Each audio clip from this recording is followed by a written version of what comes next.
안녕하세요. 결혼한 지 6년 만에 시댁하고 완전히 연 끊은 30대 여성이에요. 어디서부터 어떻게 말을 해야 하나 싶은데 사실 결혼하면서부터 시부모님의 막말에 많이 힘들었어요. 그래도 늘 남편이 중간에서 제 편 들어준다는 거 그거 하나 위안 삼으며 살았습니다. 아이가 태어나고 나서는 아이 키우랴 일하랴 정신없이 살다 보니 또 그럭저럭 사라졌고요. 그런데 얼마 전에 있었던 일로 시댁하고는 돌아올 수 없는 강을 건넌 것 같네요. 마음은 솔직히 후련한 듯 하면서도 무겁고 복잡합니다. 남편하고는 지인의 소개로 만났고 처음 만났을 때부터 서로 마음에 들어서 이리저리 간보고 그러는 거 없이 바로 연애 시작했어요. 다만 결혼까지 생각하고 시작한 만남은 아니었기에 직장이나 학벌 정도는 보긴 봤지만 집안이 잘 살고 못 살고 그런 건 개의치 않았어요. 가정 환경이 어떤지 그런 것도 뭐 크게 신경 쓰지 않았고요. 정말 남편 딱 한 사람만 보고 연애를 결심했습니다. 그리고 적어도 남편이란 사람을 보는 제 눈은 정확했어요. 연애하는 동안 뭐 술이라던가 여자라던가 아무튼 불미스러운 일로 저를 힘들게 하는 일은 단 한 번도 없었거든요. 게다가 대화를 나눌 때면 제 말을 어찌나 잘 들어주고 공감해주고 그러던지 웬만한 여자친구들보다 더 대화가 잘 통하더라니까요. 그래서 제가 결혼이 막 하고 싶고 그런 것은 아니었지만 그래도 결혼을 하게 되면 이 사람이랑 해야겠다 그런 마음을 먹게 되었죠. 그러다 본격적으로 결혼 이야기가 나온 건 제가 이직에 성공하고 얼마 지나지 않아서였어요. 남편이 제가 더 좋은 회사로 옮겨가면서 연봉도 오르고 그러니까 한마디로 조바심이 나더랍니다. 이러다 혹시나 다른 사람이 저를 좋아한다며 들이대진 않을지 별의별 상상을 다 하게 된다면서 자기랑 결혼해달라고 하더라고요. 남편이 그런 유치한 질투를 할 줄은 몰랐는데 그런데 저도 눈에 콩깍지가 씌어서 그랬던 건지 그런 남편의 모습이 귀여웠어요. 그리고 나를 정말 좋아하는구나 그런 생각이 들대요. 그래서 조금은 뜻밖의 타이밍에 부부의 연을 맺게 되었죠. 결혼할 때 시댁에서 받은 도움은 없어요. 사실 막상 결혼 이야기가 진행되면서 양가사정을 오픈했을 때만 하더라도 남편도 시부모님이 그렇게 빠듯한 상황인지는 몰랐던 모양이에요. 늘 입버릇처럼 두 분이 아들 장가갈 때 집 한 채는 해줘야지 하셨다며 그러니 적어도 1억은 해주지 않으실까 얘기했을 정도니까요. 하지만 막상 남편이 저를 데리고 시댁에 인사를 드리러 갔던 날 시부모님이 제 면전에다 대고 그러시대요. 성인 두 사람이 만나서 서로 좋아해서 하기로 한 결혼이니 부모로서 해줄 것은 달리 없다고요. 대놓고 표현은 못했지만 좀 당황스러웠죠. 그래서 슬며시 남편을 쳐다봤는데 아니나 다를까 남편은 정말 놀란 얼굴이더라고요. 그리고 그 일이 있고 며칠 뒤 남편이 말하길 그 일로 시부모님과 크게 다퉜답니다. 애시당초 집을 해준 애만에 그런 얘기는 왜 하신 거냐면서 남편이 물었더니 마음이야 해주고 싶은데 능력이 안 되는 걸 어쩌겠냐 하시며 오히려 설령 돈이 있어도 내가 해주기 싫으면 안 해주는 거 아니냐며 자식이 돼서는 오히려 결혼할 때가 되면 이만큼 키워주셔서 감사합니다 하고 지 부모 뭐 하나라도 해주고 갈 생각은 못하고 끝까지 뜯어갈 궁리나 하냐며 화를 내셨다나요? 그 얘기를 전하며 속상해하고 민망해하는 남편을 보고 있으니 제 마음이 얼마나 아프던지 그래서 제가 괜찮다고 신경 쓰지 말라고 했어요. 내가 사는 아파트 전세 보증금이랑 당신 사는 집 보증금이랑 더하고 친정 부모님께 손 좀 벌리면 그래도 우리 둘이 살 집 하나 정도는 마련할 수 있을 거니까 너무 마음 쓰지 말라 했죠. 쓸데없는 허례허식 생략하고 우리가 현명하게 잘 해결해 나가자면서요. 그랬더니 남편이 저더러 정말 면목이 없다 하며 고맙다 했는데 사실 제가 말은 그렇게 했지만 저도 평범한 사람이고 여자인데 왜 서운한 마음이 없었겠어요. 당장 친정 부모님한테도 그 전에 해놓은 말이 있다 보니 상황이 이렇게 달라졌다고 어떻게 설명을 해야 하나 싶고 정신이 하나도 없었다니까요. 그래도 정말 다행히 감사하게도 친정 부모님께서 없어서 못해주는 부모 심정은 오죽하겠냐 하시며 너무 남편한테 뭐라 하지 마라, 스트레스 주지 마라 하셨습니다. 저희가 막말로 어디 쪽방에서 신혼살림을 차려야 하는 상황도 아닌데 시작부터 돈 문제로 너무 부딪히지 말라 하시면서 말이죠. 약간의 잡음이 있었지만 무사히 저희는 부부의 연을 맺었고 한동안 별탈 없이 신혼생활을 이어갔습니다. 물론 집들이 일도 그렇고 여러 가지로 시부모님과 갈등이 있긴 했지만 그럴 때마다 남편이 중간에서 제 편 잘 들어주고 상황을 잘 무마해준 덕분에 그럭저럭 버텨낼 수 있었죠. 그런데 제가 임신 4개월 차였던 때였어요. 추석 연휴라 시댁에 가야 하는 상황이었는데 제가 입덧이 좀 심했거든요. 그래서 남편과 상의 끝에 원래는 남편만 시댁에 가기로 했네요. 그런데 어머님 말씀이 어머님이 신우랑 음식은 다 해놓을 테니 같이 와서 잠만 자고 가라 하시더라고요. 남편만 오면 그건 경우에 어긋나는 거다 하시면서요. 그래서 그럼 추석 전날 내려갔다 오전까지 있고 오후에 친정에 가기로 했죠. 원래는 친정도 안 가려고 했는데 어차피 시댁에 가게 된 거 움직인 김에 친정도 들리자 뭐 그렇게 얘기가 된 거였고요. 그런데 막상 시댁에 도착하니 아무리 제가 며느리라곤 해도 임신 중인데 어머님이 정말 일을 하나도 안 도와주시더라고요.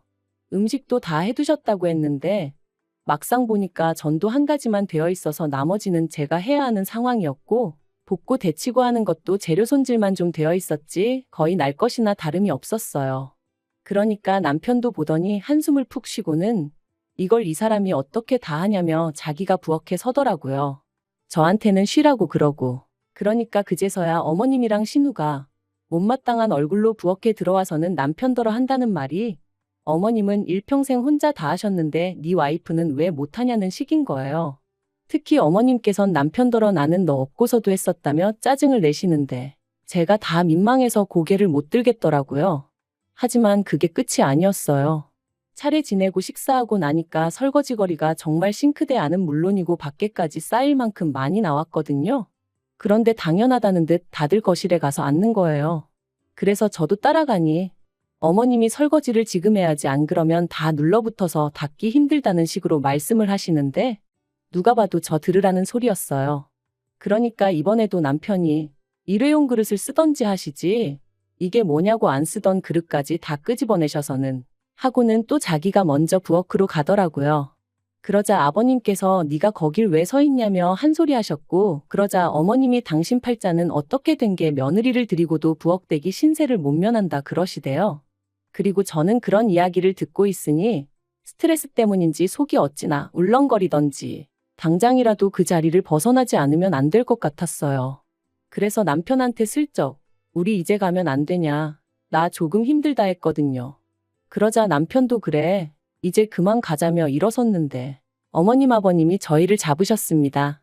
이제 2시간 정도 있다가 점심 먹을 거고 그때 이모님네도 오신다며 뵙고 인사드리고 가라고요. 그러니까 남편이 안 된다고 지금 장인 장모님도 기다리고 계시다니까 어머님이 이모님 얘기를 또 하시는 거예요. 그러니까 이제 계속해서 좋게 좋게 말하던 남편도 이모랑 이모부 때문에 어떻게 장인 장모님을 기다리시게 하냐며 한마디 하더라고요. 그러자 어머님이 어찌나 저를 노려보시던지 그리고는 제가 남편 뒤에 숨어서는 아주 그냥 남편을 가지고 논다나요? 그리고는 계속해서 하시는 말씀이 니네 부모한테 가서 물어보라고 시댁 어른들 오시는데 친정 간다고 내빼는 게 잘하는 짓인가. 그리고 계속해서 저희 집 가정교육이 어떻고 니네 부모가 어떻고 하시는데 더는 듣고만 있을 수가 없어서 그만 좀 하시라고 한마디 해버렸어요. 그랬더니 저더러 나더러 말 한마디 할 때마다 며느리 눈치를 보라는 거냐며 그거 시집 올 때 돈 좀 해왔다고 상전 노릇을 하려 들더니 임신이 대수냐? 나도 둘이나 낳았지만 나는 내 시부모한테 안 그랬다. 네가 지금 우리 집안을 얼마나 개무시를 하면 시애미가 한마디 한 걸 가지고 그렇게 말하지 마세요 하고 대드냐. 정말이지 계속 이러다가 내가 어떻게 될지도 모르겠다는 생각이 머릿속을 스칠 때쯤 남편이 그만하시라고 그러곤 저를 데리고 나와버리대요. 그리고 그게 처음 시댁과 연을 끊었던 이유였습니다. 하지만 건강한 사내아이를 낳았고 그 소식이 시부모님 귀에도 들어갔는지 당신들이 그때 좀 심했다 미안하다 하시며 연락을 취해 오셨는데 솔직히 제 마음의 앙금이 다 사라진 것은 아니었지만 그래도 결국엔 아이의 조부모님이니 이해하고 넘어가기로 마음을 먹었어요. 그래서 얼마 전까지도 아주 친밀한 관계는 아니었지만 왕래는 하면서 소위 며느리 도리는 하고 살았는데 말이죠. 그런데 결국 어머님 아버님이 기어이 이 연을 끊어버리셨네요. 저희 친정부모님은 원래 두 분이 여행 다니기를 좋아하시고 그중에서도 미국엔 1년에 2~3번은 다녀오세요. 거기서 작은아버지가 사업하시면서 혼자 살고 계시거든요. 그리고 올해는 작은아버지가 저희 부부도 오라고 하시더라고요. 저희 애도 데리고 말이죠. 비행기표만 저희가 부담하면 숙소야 작은아버지 댁 남는 방에서 지내고 밥은 친정부모님이 다 사주신다 하셨으니 솔직히 저희 입장에선 안 갈 이유가 없었죠. 그리고 무엇보다 남편이 미국엔 한 번도 안 가봤다길래 이참에 한 번 다녀오면 좋겠다 싶더라고요. 이 일정이 정해지고 나서 저희 부부는 바로 시부모님께 연락을 드렸습니다. 평소에도 종종 연락 없이 저희 집에 오시는 분들이셨기 때문에 그때만큼은 피하시라는 의미로 미리 날짜랑 시간이랑 전부 다 알려드리느라고요. 그리고 혹시나 오해하실까봐 비용이나 여러 가지 문제는 전부 다 저희 친정부모님이 해결해 주신다는 얘기도 드렸습니다. 그런데 시부모님께서는 다른 건 다 나 몰라라 하시고 그냥 저희가 친정부모님이랑 해외로 여행을 간다는 사실에만 초점을 맞추신 듯 했어요. 그때부터 계속해서 다른 집 여행 이야기를 꺼내셨거든요. 누구누구는 자식들하고 일본 온천을 다녀왔다더라. 장가게를 보고 왔는데 경관이 끝내준다더라. 그러니까 남편이 돈이 있어야 가지 하고 한마디 하대요. 그러니까 아버님이 미국 갈 돈은 있고 지부모 데리고 여행 갈 돈은 없는 거냐며 너무한다 하시더라고요. 그리고는 저희 애를 가르키며 저 어린 것도 비행기를 타고 미국을 간다고 당신들은 이렇게 그냥 골방에 처박혀 있다 저승길이나 간다 뭐 그런 식으로 말씀을 하시는데 얼마나 황당하던지. 그래서 제가 아버님더러 왜 그런 말씀을 애 앞에서 하시냐고 좀 싫은 티를 냈어요. 그랬더니 저더러 너는 그러는 거 아니랍니다. 돈 있는 친정부모가 뭐 하자고 하면 내하고 하고 당신들이 뭐 하자고 하면 당신들 아들 뒤에 숨어서 싫은 티 내는 거 모를 줄 아냐면서 말이에요. 그러니까 남편이 무슨 그런 억지를 쓰시냐면서 이 사람 그런 적 없다 하더니 여행이나마나 당장 아버지 어머니가 우리 밥 한 끼라도 사주신 적 있냐. 아무리 부모 자식 간이라지만 오가는 게 있어야 자기도 저한테 뭐 할 말이 있지 않겠냐며 그만 좀 하시라고 한마디 하더라고요. 그래서 결국 분위기가 싸해져서 집에 왔어요. 그리고 계획대로 친정부모님하고 미국 갔다가 2주 만에 돌아왔는데 집에 도착하니 시간도 너무 늦었고 정리할 것도 많아서 치우다 쓰러지듯 잠들었습니다. 그랬는데 이튿날 아침 어머님한테 전화가 왔어요. 제가 받았더니 대뜸 다녀왔으면 다녀왔다고 전화해서 인사를 해야 할 거 아니냐며 소리를 지르시대요. 좀 황당해서 짐 정리하다 잠들어서 그렇다 죄송하다 했는데도 계속해서 어찌나 화를 내시던지. 그래서 도무지 감당이 안 돼가지고 남편한테 전화기를 넘겼어요. 그런데 어머님은 수화기 넘어 대화 상대가 저에서 남편으로 바뀐 줄도 모르시고 계속해서 당신 할 말만 하고 계셨고요. 네가 시부모가 돈 없다고 우습게 보는 거라면서 싸가지가 어쩌고. 그리고 결국 남편이 또다시 그런 어머님더러 왜 자꾸 이러시냐며 소리를 질렀네요. 아들 얼굴에 똥칠이라도 해야 직성이 풀리시겠냐면서 말이죠. 그날 밤 남편이 먼저 저더러 시부모님 전화번호는 전부 다 차단하라더군요. 자기도 중간에서 좀 지쳤고 그래도 자기 부모님인데 계속해서 안 좋은 모습 보여주시는 게 속상하다면서 당분간 제가 직접적으로 시부모님하고 연락을 주고받는 일은 안 하는 게 좋겠다는 거였죠. 그리고 저도 그런 남편한테 차마 나는 괜찮다 뭐 그런 입에 발린 소리는 안 나오더라고요. 솔직히 괜찮지도 않았고 저도 나름대로 너무 지쳐 있었으니까요. 정말 양심에 손을 얹고 시댁이 저희 친정보다 못 산다고 무시한 적 없어요. 그런 걸 신경 쓰는 사람 같았으면 애시당초 남편하고 결혼을 안 했겠죠. 저희 친정에서도 결혼 반대하셨을 거고요. 그런데 그런저나 저희 친정 부모님 마음은 몰라주시고 무조건 당신들 보고 싶은 대로만 보고 화를 내시니 저도 잘못하지도 않은 일에 죄송하다 소리도 하루 이틀이지. 아무리 제가 며느리라지만 제가 무슨 동네 북도 아니고 그만 시달리고 싶었네요. 그래서 이번만큼은 그래도 부모 자식 간인데 그러면 안 된다 뭐 그런 말을 하는 대신 남편이 하라는 대로 따르기로 했습니다. 남편이 당분간 아이도 보여드리지 말라고 해서 알겠다고 했고요. 그런데 그렇게 지낸 지 2달이 넘어가던 어제 모르는 번호로 전화가 왔어요. 받아보니 어머님이셨습니다. 너 내 번호 차단했냐 하시더니 남편이 보내드리던 용돈도 끊었다고 저더러 도대체 남편을 어떻게 구워 삶았냐며 화를 내시더라고요.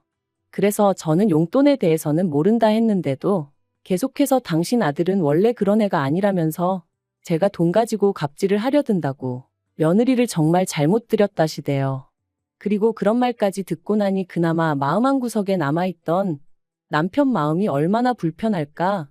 나는 괜찮으니 시부모님이랑 잘 지내보라고 남편에게 말해볼까 하던 그 마음이 눈 녹듯이 싹 사라져 버렸어요. 그래서 어머님한테 앞으로는 이렇게 모르는 번호로 전화거는 이런 짓 하지 마시라 한마디 했네요. 돈 문제는 아드님하고 상의해 보시라 했고요. 어차피 제가 무슨 말을 해도 믿지 않으실 거면서 저한테 이러지 마시라고? 이래봤자 제 주머니에서 돈 나가는 일은 없을 거라고요. 솔직히 그렇게 전화를 끊고 나서 바로 남편에게 이런 일이 있었다 얘기도 했고, 남편은 그저 미안하다 저 볼라치 없다 했지만 제 마음이 편하기만 한 것은 결코 아니에요. 정말이지. 인간관계라는 게 저 혼자 노력한다고 되는 일이 아닌 것처럼 저만 시부모님을 이해하려고 노력해야 하는 건 아니잖아요. 그렇다고 제가 시부모님한테 얼마나 많은 것을 바란 것도 아닌데, 그저 제가 며느리 도리를 하듯 시부모님은 집안의 어른으로서 제가 존경하고 배우고 싶은 모습을 보여주셨으면 좋겠는데, 이젠 뭐 전부 다 그저 꿈 같은 이야기처럼 들릴 뿐이네요. 그리고 솔직히 저는 다른 무엇보다도 남편이 걱정될 뿐입니다. 남편이 겉으로는 괜찮다고 해도 그 속은 얼마나 춥고 쓰릴지 제가 어떻게 해야 위로가 될지 모르겠어요. 마음이 정말 복잡하네요.